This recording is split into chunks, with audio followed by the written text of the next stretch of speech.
Bonjour tout le monde. Bonjour, bonjour, bonjour.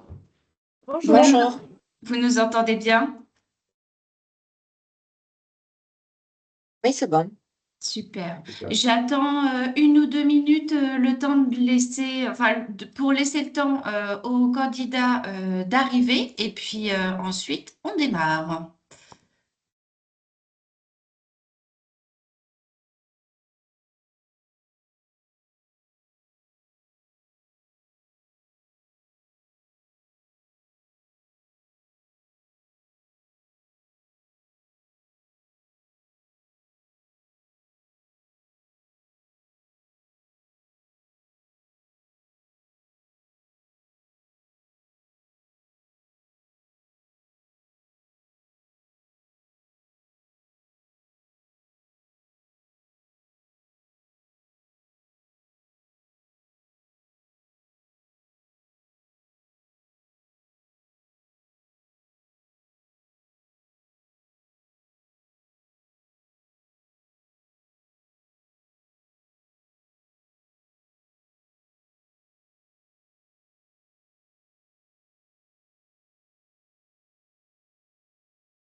Donc, je démarre. Bonjour à ceux qui sont arrivés entre-temps. On est ravis de vous retrouver ce matin. Donc, comme d'habitude, un petit tour de piste pour vos contacts privilégiés durant le concours et notamment l'occasion pour moi de vous présenter Cédric qui a rejoint les équipes et qui va notamment être avec Mathéo pour toute la partie énergie sur Cube Logement. Voilà, donc ne soyez pas étonnés si vous voyez passer des mails de sa part dans les jours ou dans les semaines à venir.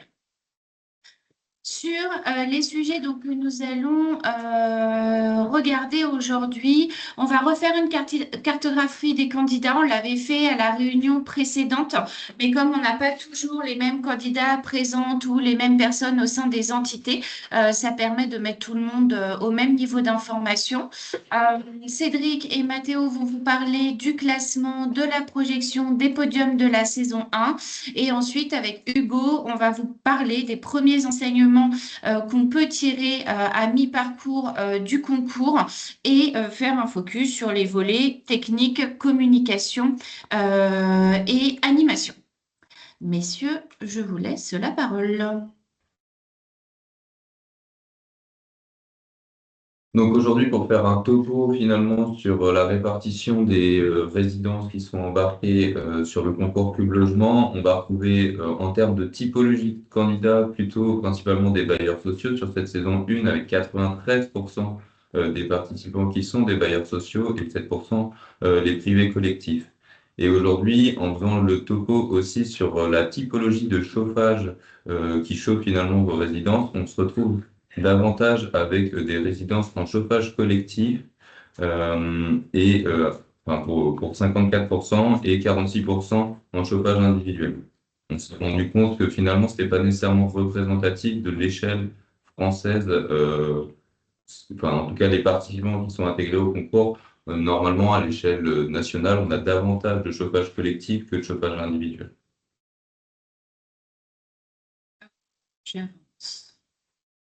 En termes de classement.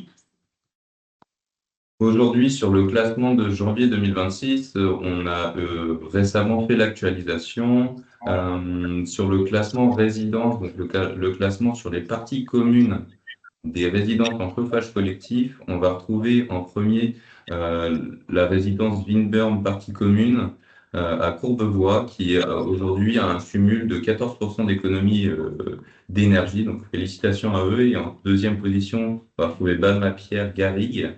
En fin de compte, en troisième, Victor Klinsmann, aussi pour les parties communes.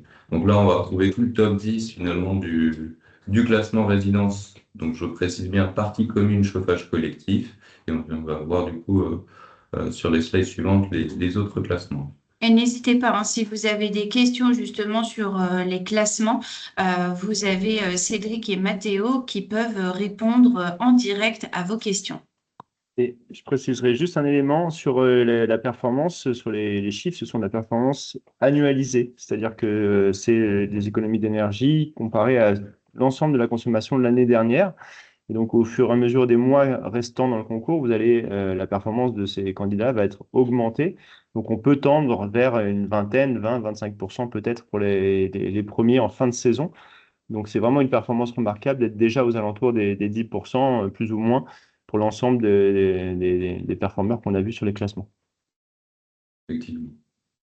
Sur cette slide, on va retrouver plutôt un récapitulatif de la performance mensuelle moyenne des performeurs du coup du classement, toujours sur la partie résidence, partie commune, chauffage collectif. Ce qu'on voit, c'est qu'il avait été présenté le même graphe du coup sur le point intercandidat en décembre 2025, là où la moyenne était à 11% pour les performances moyennes annuelles, on est aujourd'hui à 12,7%.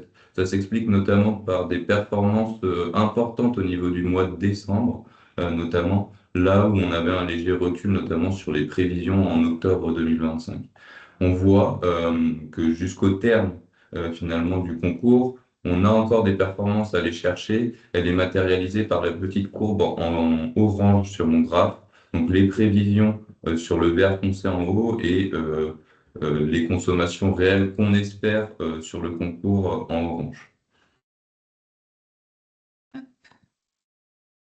Maintenant, sur les classements logements, on a aussi les classements exclusivement pour les logements, donc les résidents. On va retrouver un classement sur les usages électriques, donc en dehors du chauffage, et un autre classement, on va retrouver le chauffage individuel intégré aux consommations énergétiques. Sur ces classements-là, on va retrouver en première position pour les usages exclusivement électriques le 272 à Rouge-Brune. En première position, la belle Caudalie, l'appartement 31B, et en troisième position, la résidence La Paix, l'appartement numéro 8, avec des cumuls d'économies entre quasiment 19% et 11% pour le troisième.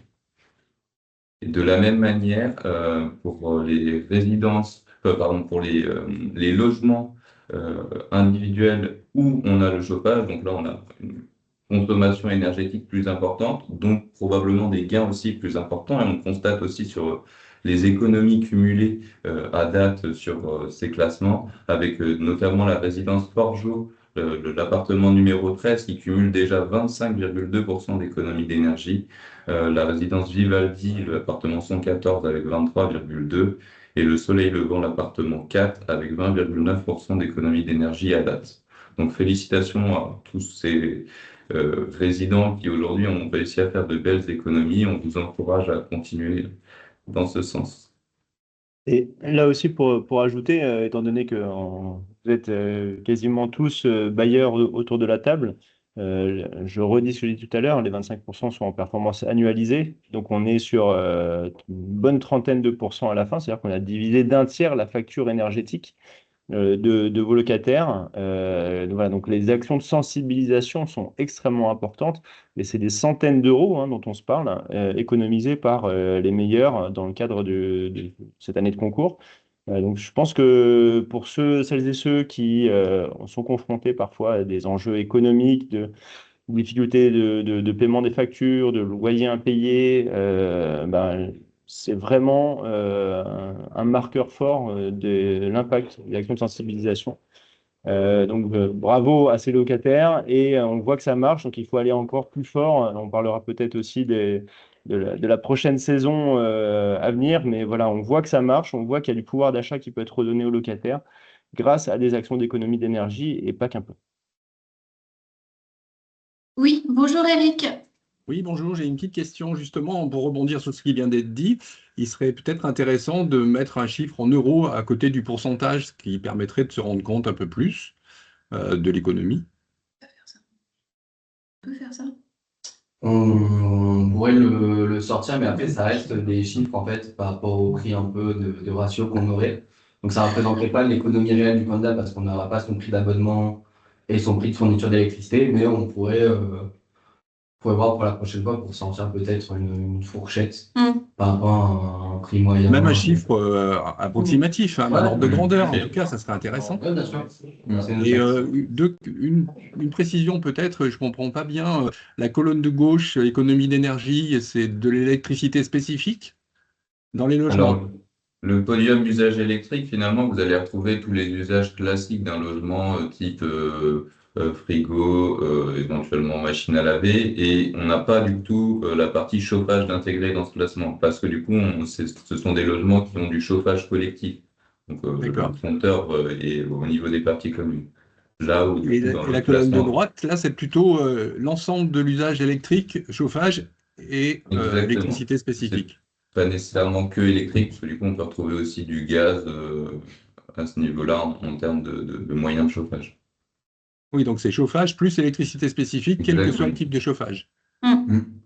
Et est-ce que vous avez analysé, en tout cas pour les premiers, la technique, enfin comment ils ont fait, quoi? Est-ce qu'ils ont régulé mieux? Qu'est-ce qui ressort comme éco-geste qui marche en fait?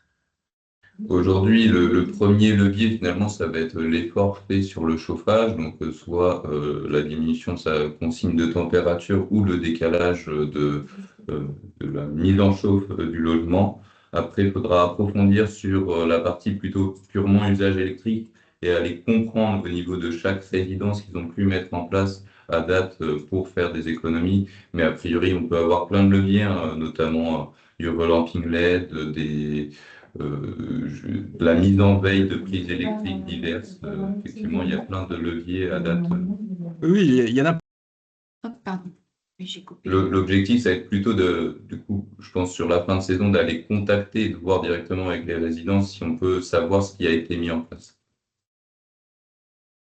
C'est ce qui sera fait en fin de saison, hein. Pour rappel, pour tout le monde, il y a une phase d'audit une fois, donc au 30 avril, la saison se termine. Et ensuite, pendant les semaines suivantes, en attendant la cérémonie de remise de prix, nos équipes vont contacter les meilleurs performeurs, ceux qui sont pressentis sur les podiums, pour vraiment rentrer plus dans le détail des actions qui ont été menées, qu'est-ce qui a été l'élément un peu déclencheur, qu'est-ce qui a généré le plus, selon eux, d'économie d'énergie. Et donc, ça sera fait aussi autant que possible auprès des particuliers. Mais voilà, après, il faut que les gens répondent aux questions. Mais en tout cas, cette analyse fait partie des objectifs de cette phase d'audit. Excusez-moi, Eric, il y avait du bruit de fond. J'ai fait une fausse manipulation. J'ai Ah. coupé tous les micros, donc j'ai recoupé le vôtre. Pardon. Oui, bah, je concluais en disant bah, que c'est bien de faire ça à la fin, effectivement, de faire un retour sur les éco-gestes qui ont marché. C'est une très bonne idée. Merci beaucoup, Eric. Et donc, on retrouve un nouveau classement, donc le classement résidence commun plus logement. Donc, pour rappel, c'est une résidence avec au moins 2 logements embarqués au sein même de cette résidence. Aujourd'hui, on voit qu'on a un engagement des résidents qui est encore des fois assez léger, donc on n'arrive pas à intégrer énormément de résidences dans ces classements. Donc, on a fait le choix de vous présenter seulement les premiers aujourd'hui, avec en première place côté chauffage collectif, la résidence avenue du 8 mai de Neolia avec 5 logements embarqués, donc 5 résidents qui nous ont transmis leurs informations énergétiques. Et d'un autre côté, la première place avec le chauffage individuel, on va retrouver la résidence Forgeot avec 6,9% d'économie, côté Chaumont Habitat avec 5 logements également embarqués avec des données qui nous sont remontées. Est-ce que sur cette première partie, côté classement, c'est clair pour vous? Est-ce qu'on peut poursuivre pour vous parler des podiums de la saison 1 du concours? J'enchaîne. Côté podium. Côté podium, on a aussi fait le choix aujourd'hui de vous présenter différents podiums avec notamment les performances en 3 catégories. Donc là, exclusivement sur les parties communes chauffage collectif, ce qui est représentatif aussi de ce qui se fait mieux en termes d'économie sur Cube Logement. 3 catégories identifiées. Les résidences qui ont déjà des performances intéressantes, inférieures à 100 kWh par mètre carré. les résidences plutôt entre 100 et 200 kWh par mètre carré et celles qui sont supérieures à 200 kWh par mètre carré. Donc là, rapidement, sur ces podiums, on va retrouver déjà précédemment cité la résidence Avenue du 8 mai, donc sur les parties communes, avec déjà 12,3% d'économies cumulées depuis le début du concours. De la même manière, pour le classement entre 100 et 200 kWh par mètre carré, on va retrouver Binburn, Victor Kunzmann et Rochebrune, avec aussi des économies intéressantes à date. Et on voit également sur les supérieurs à 200 kWh par mètre carré des résidences finalement déjà présentes et déjà citées, notamment Balma-Pierre, Poussin et Maison des Aulnes. Ce qui est intéressant de noter, c'est que indépendamment du ratio kilowattheure par mètre carré, les économies cumulées depuis le début du concours sont relativement proches, indépendamment de la performance finalement de la résidence. Est-ce que vous avez des questions sur la présentation de ce premier podium? Oui, j'ai une question. Eric. Allez-y, Eric. Je ne comprends pas le terme partie commune et chauffage. Qu'est-ce qu'il faut comprendre? C'est le chauffage des parties communes? En fait, c'est quand on vous parle de parties communes avec chauffage collectif, c'est que les résidences qui s'inscrivent dans le concours sont classifiées en deux catégories. Il y a les résidences avec du chauffage collectif, où en fait, le compteur de chauffage collectif à la main des gestionnaires et capitaines d'équipe que vous renseignez, ou c'est le consentement à votre main. Et ensuite, on a les résidences dites avec chauffage individuel, où là, les compteurs de chauffage sont à la main des résidents, pardon. Et en fait, chauffage collectif, on fait les classements avec ces données-là parce qu'en fait, ça ne dépend pas du nombre de locataires qu'on aura pour comprendre les économies ou les résultats que vous faites sur le chauffage, parce qu'on a directement les consommations des résidences avec chauffage collectif via vous, gestionnaire, parce que vous le renseignez et vous nous donnez les consentements pour accéder à ces données-là. Donc en fait, c'est sur ces podiums-là qu'on a le plus de données à date à vous présenter et de résultats intéressants à vous présenter parce que c'est là où il y a le plus de données et notamment ça correspond à la majorité des consommations d'une résidence. Donc c'est pour ça qu'on vous présente surtout des résultats de résidence partie commune avec chauffage collectif parce que c'est là où on a le plus de résultats significatifs et le plus de consommation. Oui, mais il faut comprendre que c'est le chauffage de l'ensemble du bâtiment, partie Exactement. privative Oui, et partie commune. Ah non, mais c'est exactement ça. Enfin, quand on l'appelle partie commune, c'est juste pour en fait le bien comprendre que c'est pas l'échelle de la résidence. C'est vraiment que les compteurs communs qui sont représentés dans ces podiums-là. Bah, c'est à l'échelle de la résidence, du coup. Oui, c'est à l'échelle de la Oui, résidence. oui, mais il y a pardon, c'est à l'échelle de la résidence, mais en fait, dans ce podium-là, on n'a pas les compteurs des parties, enfin, des logements, en fait. Les compteurs électriques, par exemple. Non, mais c'est du chauffage collectif, donc on n'a pas besoin d'avoir les compteurs individuels collectifs. En fait, vous avez sur le podium de chauffage collectif partie commune, c'est-à-dire qu'il n'y a que le chauffage. Et ensuite, quand on a les classements à l'échelle de la résidence, ça inclut à la fois ce qu'on a sur les parties communes, c'est-à-dire chauffage plus compteur électrique des parties communes, plus les logements qui ont donné leur consentement pour remonter les données de consommation. Donc, c'est deux choses distinctes. Il y a un déclassement sur lequel on peut agréger les parties privatives. Et là, c'est toute la consommation, chauffage, électricité confondue. Et puis, il y a le podium du chauffage collectif partie commune, où là, on n'est que sur la partie des compteurs qui sont à la main du bailleur. Ouais, c'est toujours pas très clair, mais tant pis. Parce qu'en fait, on Mais ne ce qu'on chauffe peut pas les proposer, parties je me communes. permets, ce qu'on peut proposer, c'est qu'on puisse faire un petit schéma pour être plus clair encore. Mais ce qui compte, c'est vraiment de se dire que ce podium-là est le podium où les bailleurs ont le plus d'impact possible en contrôlant avec la conduite d'exploitation, en contrôlant les équipements électriques qui sont dans les parties communes, éclairage, ascenseur, etc. Donc c'est là où vous avez beaucoup de leviers, c'est sur ce podium-là. Dès qu'on embarque les parties privatives, le logement, vous avez beaucoup plus de difficultés à aller imposer à monsieur, madame qui sont dans le logement de réduire leur consommation électrique. Donc, c'est clairement un podium qui est important. Donc, on va Oui, mais en remettre fait, des graphiques pour que ce concrètement, soit plus clair. concrètement, quand on a un chauffage collectif, c'est le bailleur qui pilote la température Tout à de fait. consigne. C'est exactement ça. Oui. Et vous avez un compteur collectif. Donc, ça veut dire que c'est le chauffage de toute la résidence, partie Oui. privative, et uniquement d'ailleurs, parce qu'on ne chauffe pas les parties communes en général. Tout à fait. Tout à fait. Vous excluez l'usage élect des parties privatives. Eric, dans ce podium-là. Oui, c'est tout. évidemment, évidemment. Voilà. Parce Oui, que c'est pas à votre main et c'est pas les compteurs que vous maîtrisez non plus. bien sûr, bien sûr. Donc, ok. Mais effectivement, je te rejoins, Jean-Benoît. On va travailler un schéma et l'idéal même, je me dis, j'ai la prochaine newsletter de Cube Logement qui arrive à la fin du mois.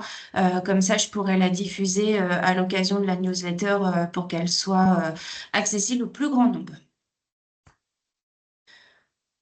Donc, le fameux.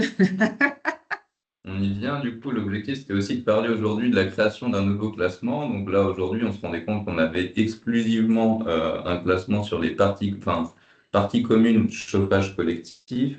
Là, l'idée, ce serait de faire exclusivement sur de l'usage, donc partie commune chauffage individuel. Donc, ce qu'on retrouverait, je vais essayer d'être clair sur ce classement, ça va être exclusivement les compteurs intégrés dans les parties communes, là où la résidence aurait du chauffage individuel du coup sur la partie privative. L'enjeu et l'objectif, c'est de venir récompenser finalement les actions mises en place sur les parties communes, notamment sur l'éclairage ou les utilisations d'ascenseurs. Et la date du coup de projection, c'est dès le mois prochain, vous publiez un classement qui va reprendre du coup les meilleurs au sein de cette catégorie. Pour votre info, c'était un classement qu'on n'avait pas prévu à l'origine parce que effectivement les consos ramenés au mètre carré de la résidence sont assez faibles, mais on avait beaucoup de résidences dans cette configuration-là et on avait des acteurs qui nous disaient ben moi j'ai quand même fait des choses sur la temporisation de l'éclairage, sur les ascenseurs, sur les réglages au niveau de la programmation des ascenseurs. Donc on s'est dit ben, autant valoriser ces actions-là, mais on a conscience que la conso ramée à la résidence est assez faible, d'où le fait que ce podium arrive après quelques mois. Voilà. Oui, Emmanuel. Pardon, là, j'ai dû louper une phrase aussi. C'est pas le chauffage individuel du coup? Je comprends pas. Très bien. Résidence commun, chauffage individuel. Et ensuite, c'est récompensé. Faut me réexpliquer. Je suis désolée, j'ai pas bien compris. Ce sont des actions sur des usages comme l'éclairage ou l'utilisation des ascenseurs. Exactement. Je vais essayer de refaire un topo pour que tout soit bien clair. Aujourd'hui, vous avez deux types de résidences. Une résidence qui va embarquer un chauffage collectif et une résidence qui va embarquer un chauffage individuel. Donc, pour les résidences chauffage collectif, on l'a vu juste avant, on a un classement dédié, on a des compteurs qui sont gérés par les bailleurs et à la main des bailleurs. L'enjeu, c'est aujourd'hui récompenser aussi les résidences chauffage individuel où là, les bailleurs n'ont pas la main sur les consommations énergétiques du chauffage, mais exclusivement sur les parties communes électriques généralement. Dans ces usages, on va principalement retrouver et de l'éclairage et de l'utilisation d'ascenseurs. D'accord. Donc là, c'est de valoriser ces actions-là. Oui, ok. Merci. Désolée, hein, Non, il n'y a pas de souci. J'avais une zone d'ombre et je n'arrivais pas à placer le cap. Merci. Ouais.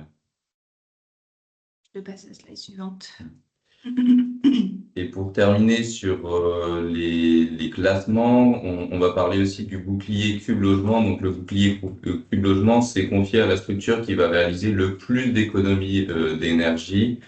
Et à date, donc après 9 mois, on a du coup 4 structures qui ressortent dans notre classement, avec notamment Emmaüs Habitat, Neolia, Logirep et CDC Habitat Adoma. Qui sont encore en lice a priori pour être les meilleurs sur cette catégorie-là. Merci beaucoup. Est-ce que vous avez d'autres questions sur toute cette première partie des classements des podiums pour qu'on puisse clarifier au maximum pour chacun d'entre vous, ou est-ce qu'on peut passer à la suite? Je passe à la suite. Donc, effectivement, hein, ce qu'on vous disait en préambule, à mi-parcours du concours, on tire également donc, les premiers enseignements de cette saison de lancement de Cube Logement. Donc, finalement, ce qu'il en ressort, c'est que ce ne sont pas forcément les patrimoines les plus récents qui performent le plus et qu'on observe en fait 3 piliers qui sont importants, qui permettent justement de tendre vers les performances performance d'économie d'énergie. On a bien évidemment donc l'exploitation, donc tout ce qui peut être mené justement par vous côté bailleur sur le bâti, donc sur les parties communes du bâtiment. Les usages aussi qu'on va travailler, donc les usages, ils peuvent être travaillés par les bailleurs sur la partie du bâti et ils peuvent être travaillés par les locataires à titre individuel. Et donc, ce qui va faire la différence, ça va être à quel point on arrive à mobiliser les résidents dans la démarche. Donc, effectivement, là, en moyenne, donc on est autour des 11% d'économie d'énergie. Après, avec ce qu'on le disait précédemment, on pourrait avoir cette moyenne annualisée qui finit par augmenter et ce qui montre déjà effectivement les belles performances des candidats et notamment des top performeurs dans la saison 1 du concours. Alors, j'espère que ce que je vais faire va marcher. On a eu une intervention de Marc Legrand de chez Emmaüs Habitat la semaine dernière sur un autre sujet et on nous en a extrait justement des parties qui sont intéressantes de sa part en termes de retour d'expérience sur la partie exploitation-réglage. Je vous laisse.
Voilà, donc ça c'était pour la première partie. Donc finalement, qu'est-ce qu'on en tire derrière et qu'est-ce que nous, on peut vous conseiller aussi en action concrète sur cette fin de concours? Sous réserve, en fonction de vos zones géographiques, bien évidemment, des températures qui vont s'annoncer, mais il peut y avoir de précipiter la fin de la saison de chauffe, notamment si vous êtes en chauffage collectif. Si vous n'avez pas encore intégré vos exploitants dans la démarche, quoi qu'il en soit, il n'est pas trop tard. Si vous avez toujours un besoin de venir justement retravailler des calibrages sur votre bâti, c'est tout à fait possible de le faire à nouveau à cette période du concours. Et également, quand on va être sur du chauffage individuel et que, comme on le disait précédemment, les économies qui peuvent être faites sur le bâti sont plus à la marge. Néanmoins, un point qu'on a remonté sur plusieurs de nos candidats, c'est qu'ils ont réajusté les temporisations. Pour pas mal de candidats, au final, il y avait des parties communes, il y avait des parkings qui étaient finalement allumés quasiment en permanence sur la journée en fonction des va-et-vient des locataires. Et souvent, les locataires remontaient eux-mêmes le fait que ça ne faisait pas sens d'avoir un couloir ou un parking allumé pendant 10 minutes, alors que si on y passe 1 minute, c'est peut-être le bout du monde dans notre quotidien. Donc voilà, ce sont plein de petites choses, plein de petites actions qui aussi nous remontent et aussi des remontées qu'on a sur le terrain quand on est en animation pied d'immeuble ou en porte-à-porte pour celles et ceux d'entre vous qui ont pris les packages qui y sont associés. On vous a remis aussi quelques verbatims de résidents, donc toujours suite à ces temps d'animation. Et finalement, ce qu'il en ressort, c'est soit que les locataires eux-mêmes se rendent compte d'aberrations dans justement l'exploitation qu'il peut y avoir sur l'usage du bâtiment. Et sinon, effectivement, c'est les bonnes actions que eux ont déjà l'habitude de pratiquer et les nouvelles qui arrivent justement à être inculquées à travers le passage de nos opérateurs de terrain et des temps de sensibilisation qu'on arrive à avoir avec eux, le tout à travers l'échange. Vous n'hésitez pas hein, à lever la main si vous souhaitez nous poser des questions sur les différents piliers au fur et à mesure que je les présente. Sur le second, donc là c'est pareil, hein, c'était toujours à l'occasion de cet échange qui était un webinaire dédié la semaine dernière, mais plus à titre prospectif pour tout vous dire. Nous avons Tristan Dumas avec lequel on travaille sur la Croix-Rouge Insertion Logicité qui a également fait part de retour sur le volet de la mobilisation. Attendez, je coupe, je suis navrée, le micro du participant, hop là, et je vous lance l'extrait.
Voilà, donc finalement, ce qu'il en ressort, et puis après, pareil, on va vous montrer les actions concrètes, c'est que la mobilisation, par défaut, elle ne se décrète pas, elle arrive à émerger quand on a les équipes côté bailleur et les résidences qui vont comprendre le sens des actions et qui vont réussir à percevoir des effets concrets et aussi le fait de se sentir intégré dans une dynamique collective. Je donne la main à Hugo pour vous donner un petit peu plus de détails. Tout à fait. Bonjour à toutes et à tous. Pour rebondir à ce qu'a dit Marine et Marjorie, c'est important que les bailleurs soient aussi là auprès des locataires, les bailleurs et les green teams, si possible, lors des animations. Comme ça, ils sont déjà identifiés sur le terrain. Donc, les résidents, eux, ils voient des têtes connues, il y a peut-être des freins qui se lèvent ainsi. Ça peut être intéressant de se faire un petit porte-à-porte lorsqu'une animation est menée et que pour essayer de tenter de ramener plus de monde sur le stand, qui est une effervescence un peu plus grande. Et enfin, même hors animation intermédiaire ou maximale, vous pouvez vous greffer peut-être à un événement qui est plus large, un événement de quartier ou de loisirs, en insérant une petite sensibilisation sur Cube Logement à cette occasion-là. Vous profiterez de la visibilité et d'une effervescence qui sera déjà là, donc c'est intéressant de tenter de s'y greffer. Ouais. Et là, Ah oui, nous, ce qu'on remarque, c'est sur les premiers temps d'animation sur le confort d'hiver, ça a été un peu plus difficile de mettre ça en place parce que bah, c'est pas le moment où on a le plus d'événements de quartier qui s'opèrent. En revanche, là, on est en train, au fur et à mesure, de reprendre contact avec chacun d'entre vous qui avait encore une animation collective sur le confort d'été. Et là, en fait, naturellement, c'est beaucoup mieux saisi par les capitaines d'équipe en fonction effectivement des zones, des quartiers dans lesquels se situent les résidences. Ils essayent de voir soit parce qu'il y a un centre de loisirs ou un centre social à proximité, s'il peut pas y avoir justement en fait un temps d'animation qui soit conjoint, donc proposer un moment qui soit un peu plus dimensionnant et qui ne couvre pas que Cube Logement, toujours dans cette volonté d'enclencher une dynamique collective et de mener ça sous le signe de la convivialité entre les équipes bailleurs, entre les équipes opérateurs de terrain et bien évidemment avec vos résidents. Sur la troisième partie, ce qui est important, effectivement, c'est que vous avez besoin, on a besoin de mesurer parce que derrière, ça permet de piloter, ça permet de réajuster et on est toujours dans cette même dynamique et finalité de vouloir valoriser le collectif à travers les actions qu'on porte dans le concours Cube Logement. Donc, comment ça se passe très concrètement? Déjà, vous avez votre plateforme, vous avez votre espace candidat où on a besoin que toutes les données soient renseignées justement pour chacune de vos résidences pour que les données de consommation nous remontent bien de manière mensuelle et qu'on puisse bien vous insérer dans les classements et donc in fine dans les podiums. Il y a un travail qui est mené déjà depuis plusieurs semaines par notre équipe énergie et qui va s'intensifier notamment avec l'arrivée de Cédric pour bien s'assurer justement auprès d'entre vous que toutes les données nous remontent correctement et qu'on a aussi tous les points de livraison. Je vous donne des exemples. Parfois, on va avoir sur le commun le chauffage, mais on n'a pas l'électrique. Ou inversement, on va avoir l'électrique, mais on a du mal à remonter la donnée de chauffage.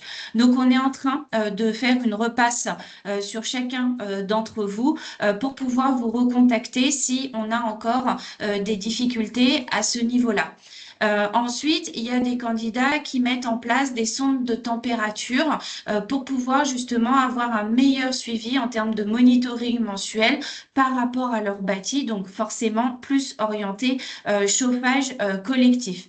Il y a toujours ce levier qui est la possibilité d'ajuster les températures de consigne. Alors, sous réserve, je sais que c'est très spécifique en fonction des structures et que vous pouvez plus ou moins avoir des marges de manœuvre. Néanmoins, des candidats également qui performent dans le concours, c'est aussi parce qu'ils arrivent à avoir cet ajustement de température de consigne. Et après, quand il y a des performances justement à travers votre classement de votre résidence, eh ben, c'est bien de l'annoncer et c'est bien de l'afficher. Alors, vous pouvez le faire donc au niveau de vos locataires en mettant des affiches directement au sein de la résidence.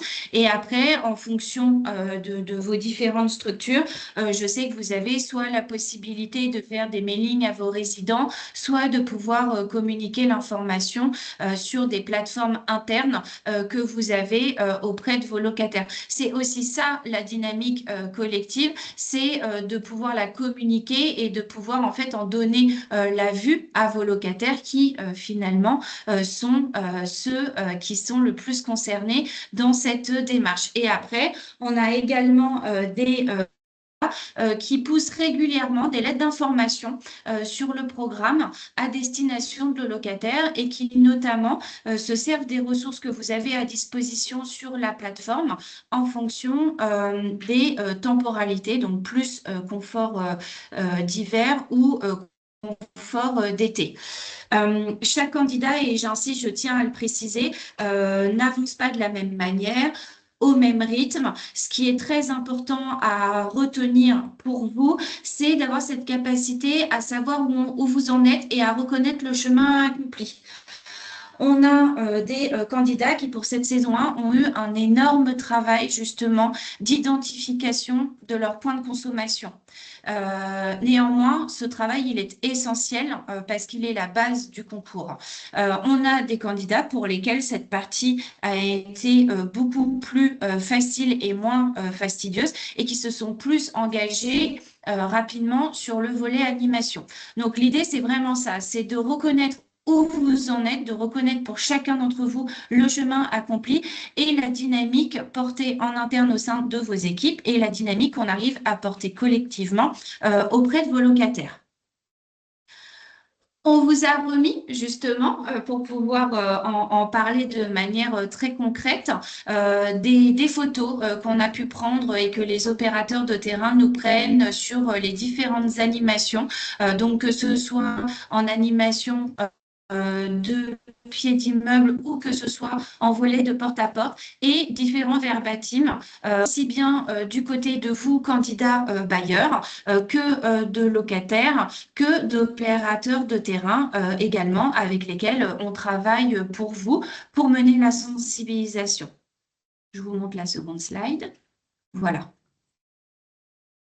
Donc, c'est pour montrer que Cube Logement, ça vous engage vraiment dans une démarche, dans une bienveillance et pour une volonté, normalement, qui est commune entre effectivement vous, candidats, bailleurs, locataires et opérateurs, d'agir pour un bien commun et dans une dynamique aussi de travailler à l'optimisation énergétique bâti et côté usage à travers la sensibilisation de vos locataires. Voilà.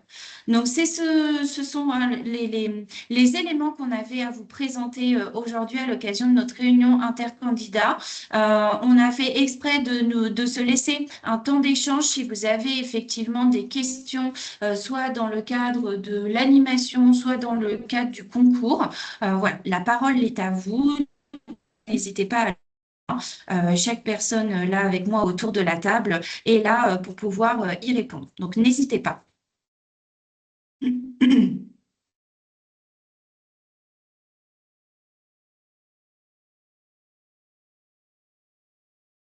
Oui, Eric. Vous avez votre micro coupé, Eric. Oui, voilà, excusez-moi. Est-ce que vous savez combien il y a de participants locataires individuels, à titre individuel, hein, sur l'ensemble de Cube? Vous voulez dire les personnes qui se connectent sur Énergique? Ou Qui le ont nombre créé de leur personnes profil? sensibilisées dans le cadre des animations? Non, pas des gens qui jouent avec Énergique et puis qui mettent en place des éco-gestes chez eux, mais qui jouent à titre individuel, quoi. Alors, les gens qui sont sur Énergique aujourd'hui, on a à peu près une centaine qui sont inscrits sur l'application et sur la centaine de locataires, la totalité ne joue pas au quotidien à travers le volet d'animation qui leur est proposé, donc l'émission et les quiz. Ce que ça peut permettre de faire ressortir pour vous, bailleurs, c'est que finalement, ça permet d'identifier pour les locataires qui jouent à Énergique les personnes qui peuvent être de vrais moteurs au sein de la résidence pour le bailleur. Et après, effectivement, quand on pourra établir le classement, ce sera une mine d'or importante pour le bailleur ou pour les bailleurs concernés, peut-être pour voir comment est-ce qu'il peut d'autant plus cette dynamique de l'usage à travers la résidence. Alors, excusez-moi, mais ça a bugué au moment où vous annonciez le chiffre. J'ai compris Une centaine. Une centaine, d'accord. Oui. Une centaine qui jouent et Oui. qui font plus ou moins Énergique, on va dire, en parallèle. Oui, c'est ça. D'accord. Oui, exactement. Après, Ok. en fait, il faut dissocier parce que bien évidemment, on a plus de locataires qui vont s'inscrire sur Énergique quand on est sur un volet de chauffage individuel de chauffage collectif, bien évidemment. Mais ce qui est important de noter, c'est toute la sensibilisation qui est portée au niveau des locataires. Parce que finalement, c'est ça qui est commun entre vous, différents candidats, que vous soyez sur une dynamique de chauffage collectif ou que vous soyez sur une dynamique de chauffage individuel. Donc, cette dynamique à travers l'usage, on peut la quantifier auprès des candidats qui ont pris des accompagnements, animations, travail avec les opérateurs de terrain à fournir des bilans qualitatifs des opérations que nous menons. Et moi, je suis un reporting quantitatif global qui me permettra de sortir la globalité des chiffres au sortir de la saison 1 et donc de pouvoir dire que X locataires ont été sensibilisés en porte-à-porte, en animation, pied d'immeuble. Donc, j'aurai des chiffres que je pourrai sortir à la fin du concours qu'on pourra annoncer à l'occasion de la cérémonie de remise de prix.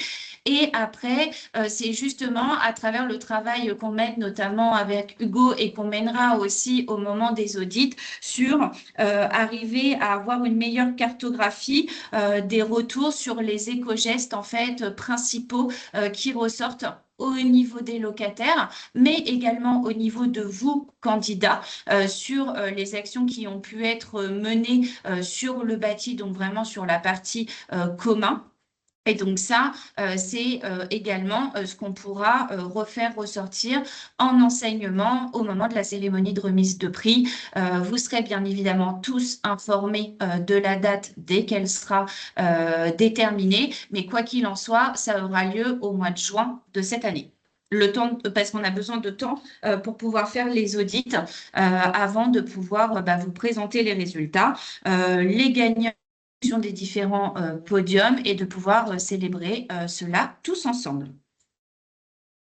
Et peut-être juste pour ajouter un élément aussi, donc là c'est le nombre de gens qui sont inscrits sur Énergique, mais évidemment que grâce aux ateliers de sensibilisation, vous avez beaucoup de locataires, de copropriétaires qui jouent et qui font les éco-gestes, mais dont on ne peut pas mesurer l'impact directement sur leur logement parce qu'ils n'ont pas donné accès au compteur. Donc la centaine, c'est vraiment ceux qui sont allés totalement au bout de la démarche, qui sont dans une logique d'acculturation aussi et de suivi des éco-gestes au-delà des ateliers de sensibilisation. Est-ce que j'ai pu répondre à votre question, Eric? Oui, oui, tout à fait, parfait, c'est bien. Super. Merci. Est-ce que d'autres candidats présents ce matin souhaitent également prendre la parole? Ça peut être aussi pour un partage de ce que vous avez pu mettre en place, soit sur le volet sensibilisation, soit sur le volet technique, N'hésitez pas. Et si nous n'avons pas de plus amples questions ou prises de parole, il me restera juste à vous dire que nous aurons notre dernière réunion intercandidat le 9 avril prochain. Vous aurez le lien, alors qui est ici, je vais vous envoyer la présentation post-réunion, mais vous l'aurez également dès la newsletter du mois de février. Donc, n'hésitez pas à vous inscrire et à faire passer également le message à vos autres collègues. Voilà. Donc, si nous n'avons pas de plus amples questions, il ne me reste plus qu'à vous remercier pour votre présence de ce matin et nos échanges et à vous souhaiter une excellente journée et une excellente fin de semaine. Et merci beaucoup, Emmanuel, pour ton commentaire dans le chat. Bonne journée à tous et n'hésitez pas, on continue à rester à votre disposition. Belle journée, au revoir. Au revoir. Au revoir. Merci. Au revoir. Au revoir. Bonne journée à tout le monde. Au revoir. Au revoir. Au revoir.